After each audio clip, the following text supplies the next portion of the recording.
बाटला house encounter राजनीतिक गलियारों में अक्सर आपने इसके बारे में चर्चा तो सुनी ही होगी। जिस समय एनकाउंटर हुआ उस समय भी इस पर अच्छा खासा विवाद हुआ था। इस एनकाउंटर में दिल्ली पुलिस के एक होनहार इंस्पेक्टर मोहन चंद्र शर्मा को वीर गति प्राप्त हुई। इसके बावजूद 19 सितंबर साल 2008 को हुए इस एनकाउंटर में कई सवाल पुलिस के ऊपर भी खड़े हुए। इस वीडियो में आखिर तक आप बने रहिए।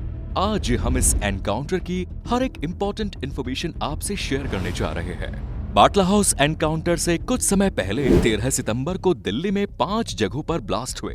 2 ब्लास्ट ग्रेटर कैलाश के एम ब्लॉक में, एक करोल बाग के गफ्फार मार्केट में और 2 बम कनॉट प्लेस में फटे।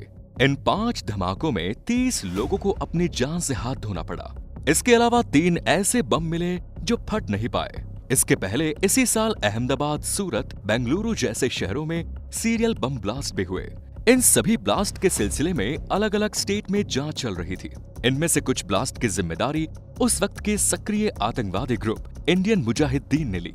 अहमदाबाद में हुए ब्लास्ट के सिलसिले में गुजरात पुलिस को इनपुट मिला कि जिस कार के जरिए ब्लास्ट किया गया था वो कार एक ट्रेनन की थी, जिसके मालिक के फोन नंबर की कॉल डिटेल के अकॉर्डिंग 5 ऐसे फोन नंबर थे जो संदेह के दायरे में आते थे।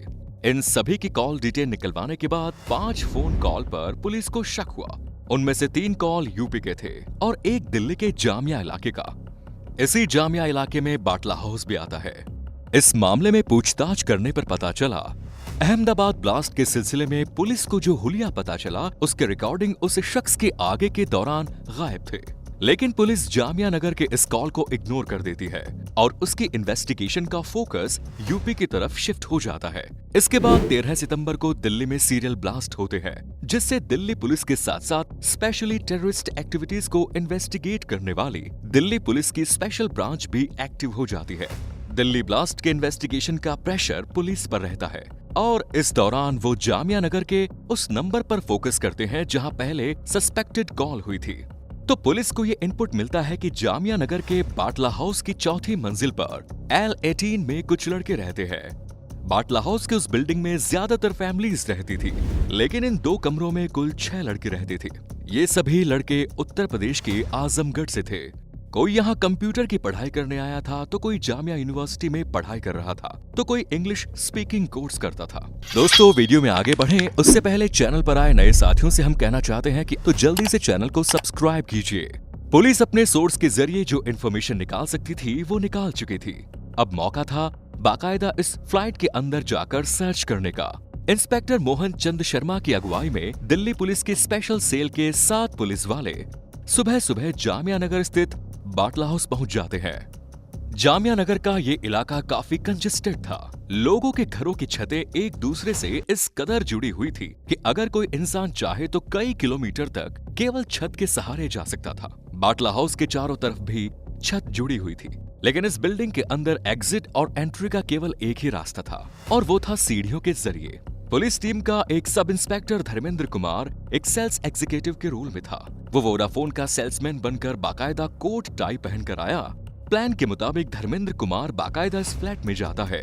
वो डोर नॉक करता है और डोर के ओपन होने पर ये अपने आप को वोडाफोन का सेल्स एग्जीक्यूटिव बताता है। वो सभी किसी भी तरह के सेल्स डील से मना कर देते हैं।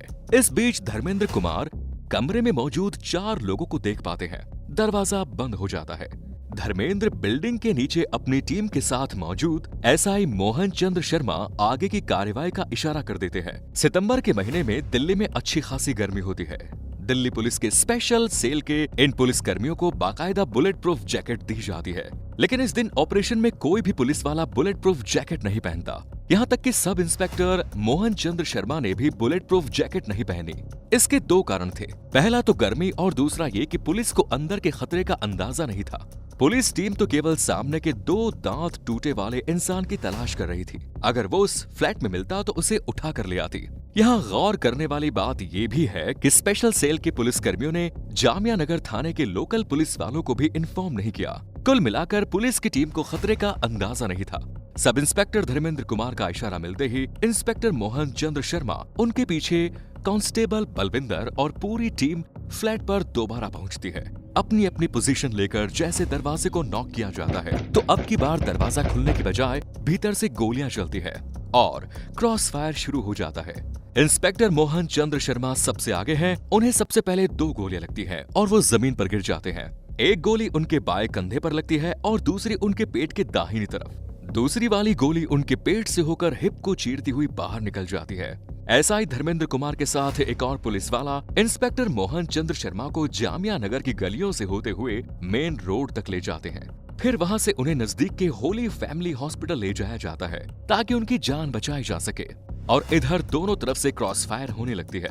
कुल मिलाकर एनकाउंटर शुरू हो जाता है। लगभग 30 से 40 मिनट तक चले इस एनकाउंटर के दौरान पूरी बिल्डिंग में पैनिक क्रिएट हो जाता है। पुलिस वाले सभी को वार्निंग देते हैं कि वो अपने फ्लैट के भीतर ही रहे, कोई भी बाहर नहीं आएगा। फायरिंग शांत होती है तो फ्लैट में एक कमरे से 2 डेड बॉडी मिलती है, जिनकी पहचान आजमगढ़ के रहने वाले साजिद और मोहम्मद आतिफ अमीन के रूप में होती है। मोहम्मद सैफ और जिशान को जिंदा पकड़ लिया जाता है। यहाँ मौजूद एक शख्स के बारे में कहा जाता है कि वो इस बिल्डिंग से भागने में कामयाब हो जाता है। 5वें व्यक्ति के भागने वाली बात समझ से परे है, क्योंकि इस बिल्डिंग से भागने का कोई दूसरा रास्ता नहीं था। इस एनकाउंटर में हेड कांस्टेबल बलविंदर को गोली छू कर निकली। उन्हें ज्यादा चोट नहीं आई, वो खतरे से बाहर थे, जबकि इंस्पेक्टर मोहन चंद्र शर्मा वीर गति को प्राप्त हो चुके थे। दिन शुक्रवार था। मीडिया को खबर मिलती है, लेकिन पुलिस वाले सादा वर्दी में थे। इसीलिए लोगों में गुस्सा इस बात का था कि आतंकवादी हमला कमरे के भीतर रहने वाले लोगों पर हुआ है या फिर कमरे में रहने वाले लोग आतंकवादी थे, उन पर हमला हुआ है। ऐसे कंफ्यूजन और पैनिक भरी सिचुएशन में लोग मीडिया से भी दूरी बना रहे थे। इस एनकाउंटर की खबर मिलते ही बड़े पुलिस अफसर वहां पहुंच जाते हैं। बाद में जांच के दौरान ये फैक्ट निकलकर सामने आया कि उन सभी लड़कों में आतिफ ने सबसे पहले इस फ्लैट को किराए पर लिया। 8000 का किराया 6 लोग मिलकर दिया करते थे। ये लड़के आजमगढ़ के संजरपुर गांव में रहने वाले थे।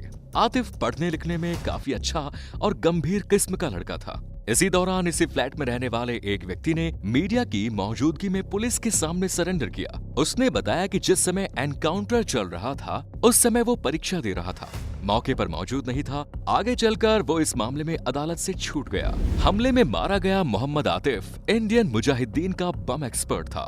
साल 2006 से लेकर 2008 तक देश के अलग अलग हिस्सों में जितने भी ब्लास्ट हुए उसमें बम बनाने का ज्यादातर काम मोहम्मद आतिफ ने ही किया। जिस 2 टूटे दांत वाले व्यक्ति की तलाश में इंस्पेक्टर मोहन इस फ्लैट में गए थे, बशीर नाम का वो व्यक्ति बाद में कहीं और से गिरफ्तार हुआ। एक व्यक्ति जिसके बारे में कहा गया कि वो भागने में कामयाब हो गया है, वो भारत से निकलकर इस्लामिक स्टेट के आतंकवादी ग्रुप में शामिल हुआ और सीरिया में मारा गया। एनकाउंटर के बाद राजनीतिक वाद विवाद शुरू हुआ। ये बात सामने आई कि एनकाउंटर फर्जी है। पुलिस वालों के आपसी कंपटीशन के चलते पुलिस वालों ने इंस्पेक्टर मोहन चंद्र शर्मा को गोली मार दी। आगे चलकर कोर्ट के आदेश पर एनएचआरसी ने इस मामले की जांच की और जांच रिपोर्ट में ये बात साबित हुई कि इंस्पेक्टर मोहन चंद्र शर्मा आतंकवादियों की गोली का शिकार हुए और ये एक जेन्युइन एनकाउंटर था। यही फैक्ट सुप्रीम कोर्ट के फैसले में भी स्टैब्लिश रहा। इस एनकाउंटर के 2 साल बाद 19 सितंबर साल 2010 को लगभग 11 बजे इंडियन मुजाहिदीन ने दिल्ली की जामा मस्जिद के सामने एक और आतंकवादी घटना को अंजाम दिया। मोटरसाइकिल पर आए 2 आतंकवादियों ने वहां मौजूद पर्यटकों पर गोलियां चलाई, जिसमें ताइवान के एक कपल इंजर्ड हुए। इतना ही नहीं, यहाँ मौजूद गाड़ियों में से एक लावारिस कार में एक टिफिन बम भी प्लांट किया गया, मगर तकनीकी खराबी की वजह से वो फट नहीं सका। तो उम्मीद करते हैं बाटला हाउस एनकाउंटर की सच्चाई अब आपके सामने आ गई होगी। वीडियो पसंद आया तो लाइक करें, शेयर करें, चैनल को सब्सक्राइब करें। धन्यवाद।